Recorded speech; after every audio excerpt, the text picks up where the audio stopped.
Good afternoon in Islamabad, good morning in Europe, good evening in Asia. Excellency, Prime Minister Imran Khan, welcome, and also to His Excellency Finance Minister Sheikh, a special welcome to both of you. It is great to see you, Prime Minister, but also all the guests that have called in. Global CEOs, CEOs from the region, everyone having a keen interest in the path forward for Pakistan. I would also like to use this special occasion for the World Economic Forum to acknowledge our two long-standing partners in Pakistan, the Dawood Hercules and also the Pathfinder Group that many of you know as very important companies in Pakistan. It is a great honor to see you again, Prime Minister. We now have 45 minutes with the Prime Minister and then 30 minutes with His Excellency, the Finance Minister. And there is also a possibility to raise questions to the Prime Minister, and CEOs have already signed up. It seems like almost a decade, Prime Minister, since we met in Davos. It's less than a year, but so much has happened. And Davos speech from your side was also historic. It was the first time in the 51 years history of the World Economic Forum we had a special address from the Prime Minister of Pakistan. And we know from your very special address in Davos that a lot were going in the right direction for Pakistan. Growth was back, FDIs were growing. I think there was a growth the year before the pandemic of 70%. So after the pandemic, we have seen that you have also taken necessary steps to make sure that you deal with the health crisis everywhere, that you're building a bridge also towards sustainable recovery, and then also securing investments. First, Prime Minister, I think we all would like just shortly to hear from you the latest. How are you now dealing with the health crisis? It seems like Pakistan so far has weathered it better than some other countries, but it is also still, I guess, a great challenge, and we're not out of the woods yet. So welcome again, Prime Minister. So good to see you, and please update us on the current situation in your country. Thank you very much, Boge. It's a pleasure to be talking again on the World Economic Forum, and as I've always felt, this is a great forum from where we can project our views about our economy and talk to the investors. So let me just say, first of all, that Pakistan had stabilized its economy and was heading in the right direction when COVID hit us. And just like every country got badly hit by COVID because this was something unprecedented. And it was unprecedented because of the lockdown. There's no precedence of an economy being locked down, completely shut, and the consequences of that shutdown. That's really what the world is coping with. So for us, it was not just a question of curtailing the virus, but it was also stopping our people dying from hunger. And we very quickly realized that when you lock down an economy, you have to take care of those people who are daily wagers, whose family depend on their earnings on a daily basis or a weekly basis. And if you lock the economy down, not only these people get affected, but secondly, those people, you know, who are in the informal sector, like the labor in Pakistan's labor, 80% is in the informal sector, so we have no record of them. So unlike the US, where you could send money to their bank accounts, we couldn't do that. So we quickly realized that we could not impose a lockdown like the one imposed in Europe or in China, we realized that we had to go for a smart lockdown. In other words, have spot the hotspots and lock them down, but do not really have a strict lockdown, because you can't lock down hungry people. So that worked. We opened up our economy quicker than others. We never locked down the agriculture sector, which was basically rural. We opened up the construction sector, which was in the cities. And because it was mainly outdoor, there was no spread because opening up the construction sector. And then we had a cash program where we gave about 15 million families were given cash handouts. And it was one of the best programs, and that really saved us from the worst effects of the lockdown. And actually, because the people were with us, the public complied with our measures, we came out of it better than any other country. So we saved our economy from its worst effects. Also, we saved people dying from the virus. Now, of course, we are hitting a second peak. And my worry right now is that, number one, because we succeeded so well, people are no longer that worried about the virus anymore. And so we do not find that sort of level of compliance. And secondly, we do not know how long this second wave, because it's in the winter, we don't know what this winter wave is going to be like. So, there's a bit of worry right now, because our cases are climbing up quite rapidly these days.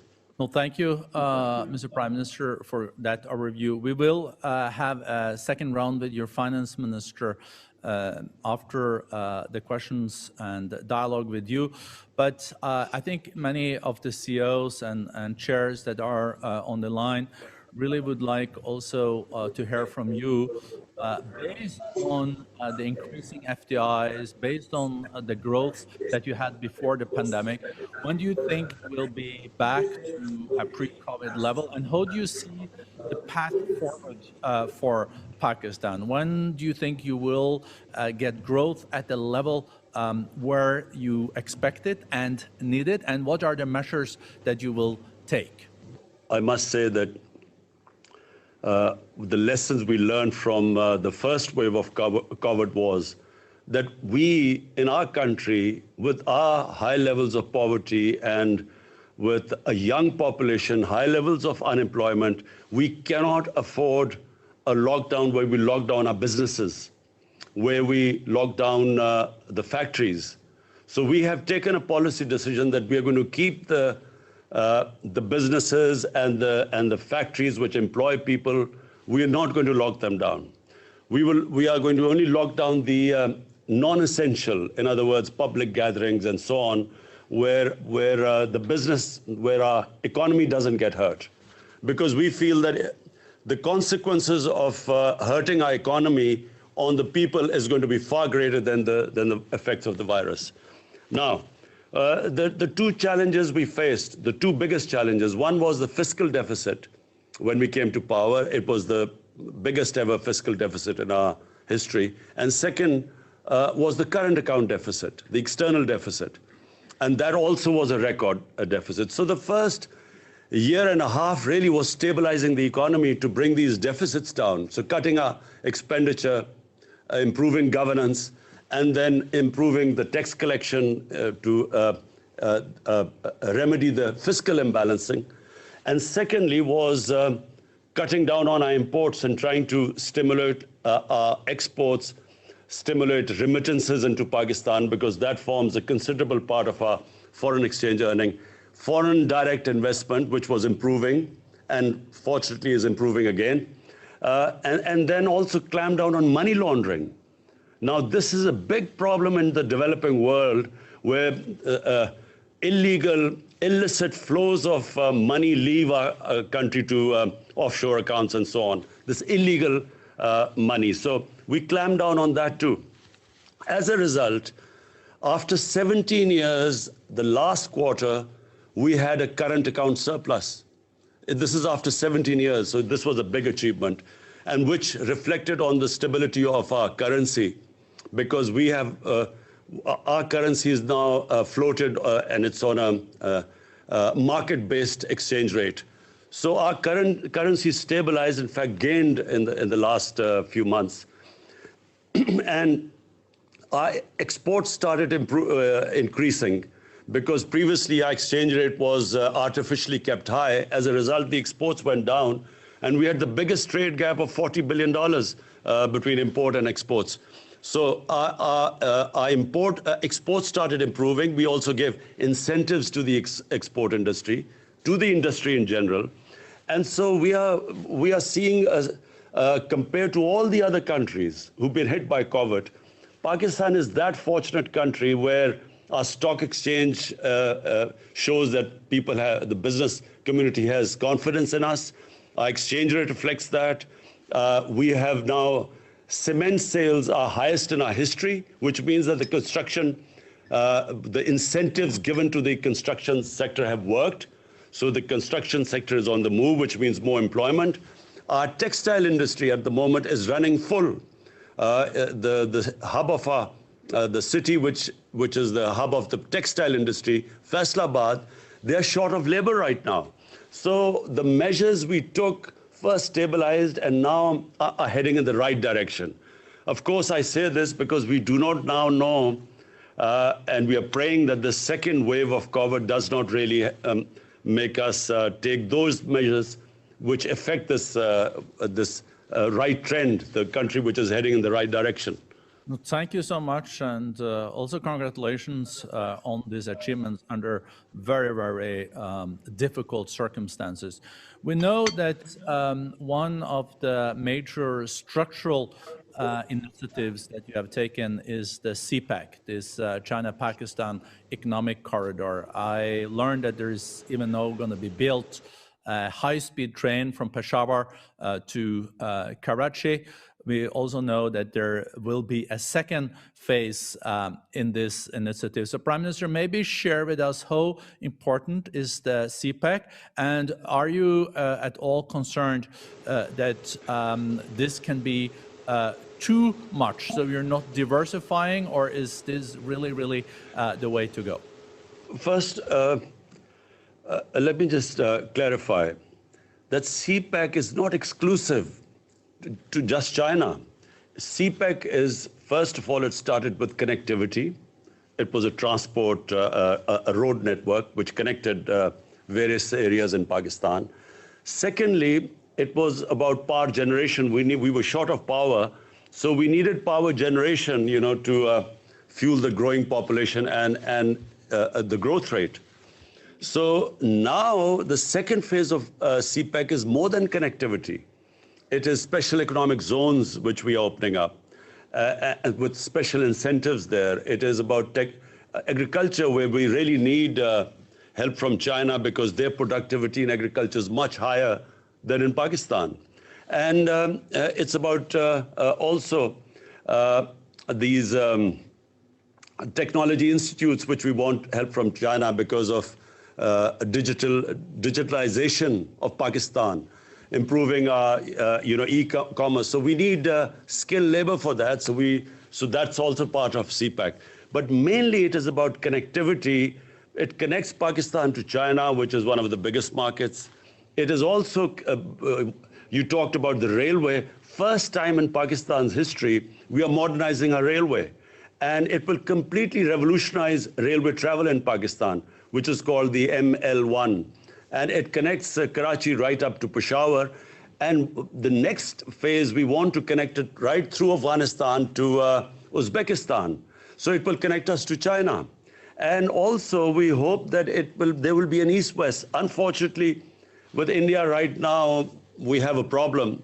And we hope that this will change with a new government, which is a moderate government. We have where we can resume normal relationship with India. But with Iran, if sanctions are lifted there, we then have a north to south, east to west connectivity, and Pakistan's special strategic location connects it to the biggest biggest markets, as well as the energy corridor. So we are really very well placed, and CPEC is a great opportunity to now move forward from here. And as I said, it's not exclusive to China. Anyone can become part of the CPEC. No, thank you so much. You're now touching also on the geopolitical positioning of your country. It is crucial in South Asia, but is also very much connected to the Middle East, but also Central Asia, that is such a growing region. I think we all are wondering, how do you see now the development between the G2, the US, and also China, the two largest economies in the world? And I guess you already commented on President-elect Biden's and his new administration. Well, one is the China-US relationship, which obviously we have no role in this. But if we would like this to be a complementary rather than a confrontational relationship, and that would suit us well. You know, you do not want to be in a position to take sides.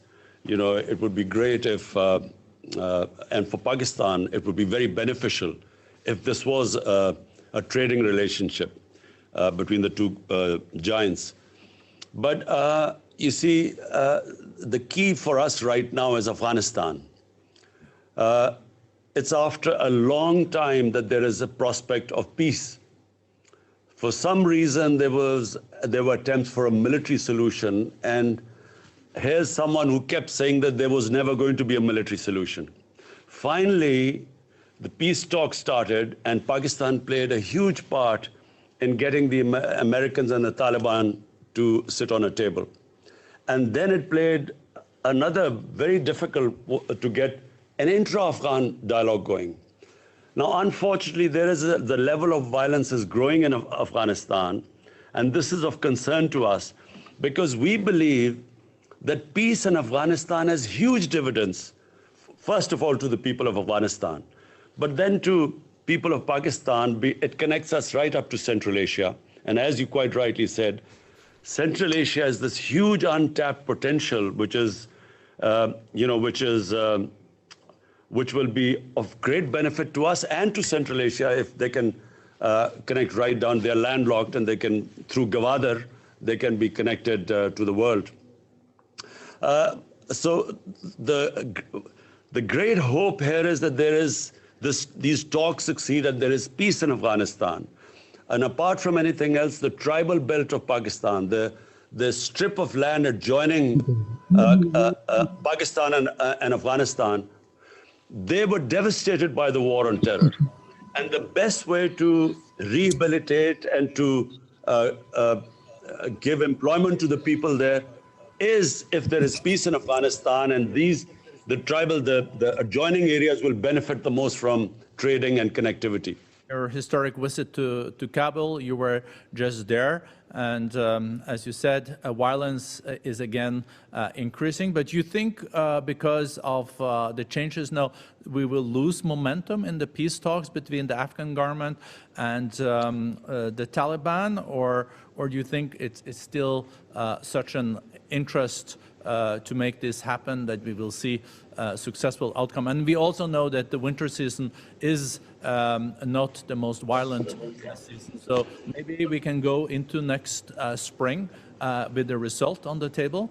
You know, if someone asked me what was President Trump's greatest achievement, for me it is this resumption of the Afghan peace process. I feel that it was a great achievement of his because he literally forced this peace process to take place. And, the fact that after so many years, there's a dialogue going on, no matter how difficult, and it was always going to be difficult. The longer the conflict, the harder it is to bridge that divide which that conflict creates. So I feel that President Trump did a great job here. And I'm convinced that President-elect Biden is not going to reverse this because there is no other solution. I mean, there is only one way forward. You can't have a conflict going on for 19 years and no result and expect that you keep doing the same thing over and over again and you expect a result in the next 19 years. So therefore, I think everyone will be trying to push this peace process. No, thank you so much. And we know it means a lot to Pakistan, but of course, mostly for the Afghan people. And we know all the resources that are in this country, provided there is peace.